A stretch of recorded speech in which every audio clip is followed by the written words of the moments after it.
we have had another weekend of USFL football. So we have to do the USFL power rankings. And following week 7, as we go into week 8, home stretch of the regular season, yes, the Birmingham Stallions retain the number 1 spot.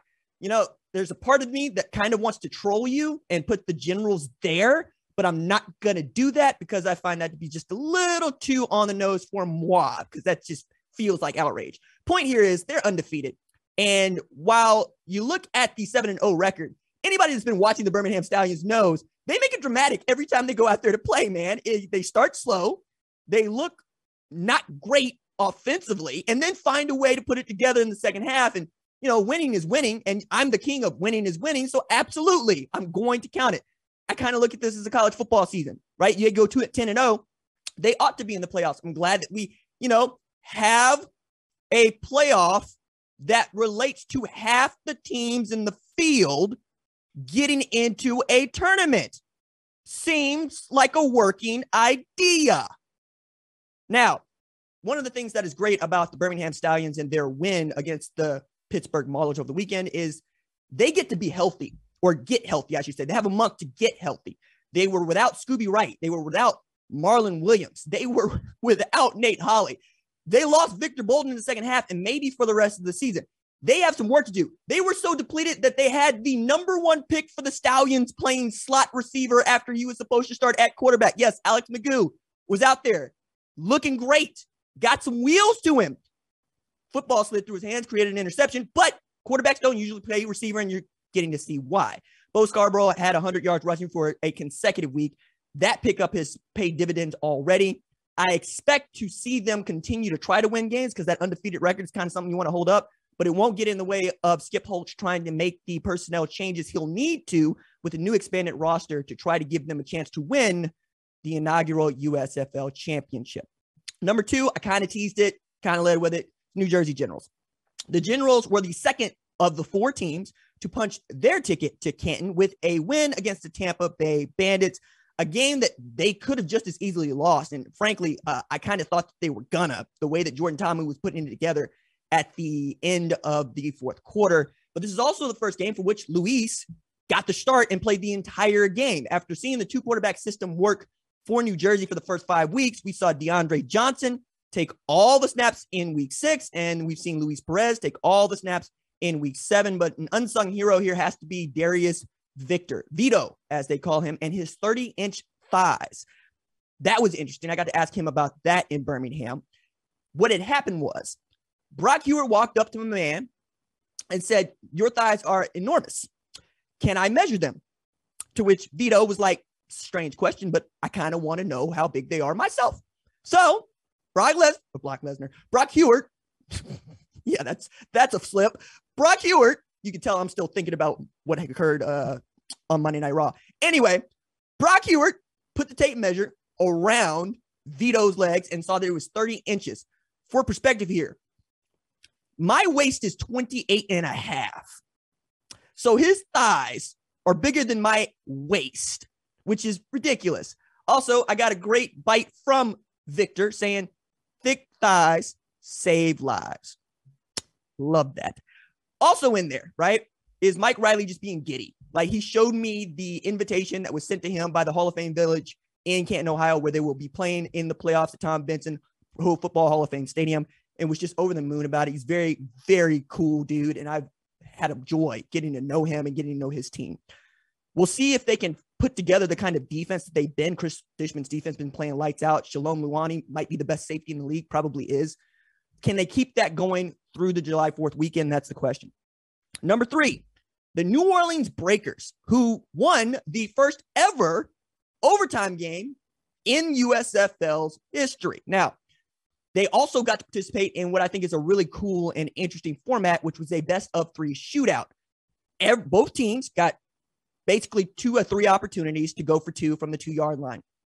If they had been tied at the end of those best-of-3, it would have been a sudden death period. Didn't need to do that because Kyle Sloter found Anthony Jones for the first one. After the Michigan Panthers missed their second, Kyle Sloter ran it in for his second. You get a 4-point margin, you win the game. And that's what the Breakers have been about. They've been about winning time, right? If you can put the ball in Kyle Sloter's hand and say, go win it for you, he's probably going to be able to do that. And that was kind of interesting for me because I watched Zach Smith come in on what was supposed to be. Like they were going to put Zach Smith in at quarterback, but he played so well through his first TD pass, former Tulsa quarterback, stand up in the USFL. I thought they were going to stick with him. They went back with Kyle Sloter. He won them the football game. I'm interested to see what happens on that defensive line in the weeks to come, though, because this was the worst defensive line looked all year for the Breakers. I'm sure Larry Fedora wants to get that fixed, but also just having Noel Mazzoni back seems to be a balm to that offense. They seem to know what they're doing. They seem to go quicker, and being able to add Anthony Jones after the injury to TJ Logan, again, paying dividends. We'll see if they can lock up that second spot in the USFL's South Division, but they've got some competition. We'll get to them in a bit. Number 4 on the list, the Philadelphia Stars. So the Stars scored 22 unanswered points and had 22 different players record tackles in what was a dramatic come from behind victory for them against the Houston Gamblers. They were down 11 going into the fourth quarter, and some absolute blunders by the Houston Gamblers allowed the Stars to capitalize and go get a victory. Channing Stribling continues to demonstrate he is one of, if not the best cornerback in all of the USFL. You got another pretty good game out of Matt Colburn, which is great. And then Jordan Moore has been a tackling machine out there. You guys know how I feel about him. I think he's an outstanding player. Bart Andrus' team was my dark horse to win the USFL before the season started. That also meant that Brian Scott was going to be a starting quarterback. They've been playing without Brian Scott, hope to get him back. And they've been able to stay in playoff contention. And that's what Bart Andrus has been about. He says, we want to be one of those teams that is still playing football at the end of the regular season. And they are on course to do that. Okay, number 5 on the list is the Tampa Bay Bandits. They are pushing the New Orleans Breakers, or hope to, for that final playoff spot. But that loss to the Generals really hurt them. This is a team for which the quarterback is really the straw that stirs the drink. And I know that coaches really dislike how much we tend to focus on the quarterbacks and quarterback play, but it is the most important position on the field, and particularly so for the Bandits, because when Jordan Ta'amu plays well, they play well, which is to say, don't turn over the football, don't put the ball on the ground. He threw 3 interceptions in this game. They put the ball on the floor a couple of times, once on a kick return, which is ridiculous, and a fumbled snap. You can't do those things and expect to win. As Todd Haley said, look, 100 yards ought to equal a touchdown. We put up more than 300. We ought to score 3 touchdowns. We didn't. That's on us. We have to clean that up and fix that. If Jordan Ta'amu plays to the kind of talent and ability that he's shown at times throughout the season, I think that they can go get a win this weekend. Number 6 on the list, the Michigan Panthers.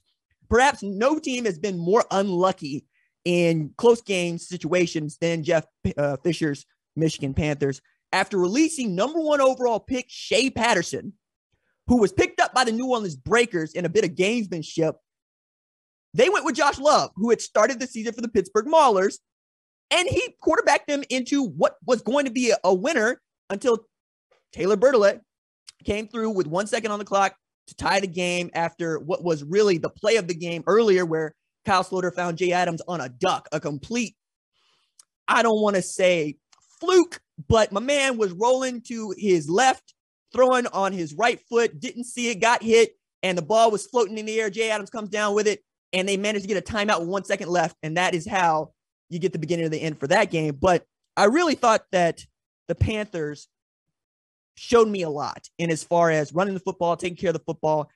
They fixed their kicking issues. I mean, they got a 2-point conversion in regulation, and they got a 60-yard field goal in 4 or 5 out of Cole Murphy. You expect to win those games. Just that sucks. Like, I hurt for them because they were right there to win it, man. Number 7 on the list, got to be the Pittsburgh Maulers for me. Kirby Wilson still must be kicking himself because it's not just that they had a lead against the best team in the USFL. It was the largest lead that they had all year to any team at all.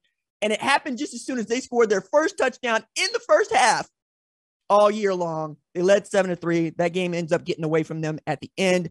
For the Maulers, it's not unlike most teams in this league. I referenced Michigan Panthers and their quarterbacks being on a carousel. The same has been true with basically everybody but the Tampa Bay Bandits. I guess you could talk about Kyle Sloter being that dude one way or another. But the Maulers have had 4 different starting quarterbacks throughout 7 weeks And if you don't have any stability at that position, it's going to be hard to win football games. Kyle Lauletta, he was on the New Jersey Generals roster to start this week. He was their first pick in the inaugural USFL draft. Josh Love, he started some games for them. He ends up with the Michigan Panthers and nearly getting the Panthers to a win. Then they pick up Vad Lee off of his couch. He leads them to their first victory in dramatic fashion. And with minutes left to go, he got benched for 2019 Harlan Hill Trophy Award winner, which is the FCS Heisman, in Roland Rivers. I didn't really understand that one on the broadcast. Didn't feel like Joel Klatt understood that one either. Speaking for all of us going, dude's showing a little bit of emotion. I don't know that you give him the hook for that, but that was what Coach Wilson decided to do. And they lost the game to the best team in the league. We'll see if they can put together a couple of wins here to perhaps leave the season feeling good about what they were able to accomplish there at the end. But they got to fix the quarterback situation before they fix anything else. And then last on the list, the Houston Gamblers, a team that just hasn't figured out how to close out games. They had a lead against Tampa Bay Bandits, lost it, right? They had a lead against Philadelphia Stars, lost it. They haven't won a football game since the opening week of the season, April 17th, right? It's rough out there in them streets for Kevin Sumlin's group, man. The Gamblers keep rolling snake eyes, keep crapping out, whatever other just really tortured gambling reference I can make here. So I'm going to stop. Have an 11-point lead going into the fourth quarter, you ought to win that game. But this is the fourth quarter alone. A missed field goal, an interception, a safety, all in the fourth, gave the Stars an opportunity to go and win the game and then some. You had two quarterbacks put the ball on the carpet. You can't do that. You can't have your quarterback turning the ball over. You got to take care of the football. It doesn't matter that Donald Payne is the best linebacker in the USFL if you can't hang on to a lead. I really hate it for Sumlin and his squad because they've been entertaining to watch. And I got to say, nobody's pulling their hair out more than Kevin Sumlin watching these leads just evaporate in games that they should win. And they could just as easily have won 4 games as they have lost those 4 games, being 1-6 heading into this week 8 slate. Thanks for watching this video. And remember, hit that subscribe button so you don't miss any other videos on the #1 Ranked Show YouTube channel.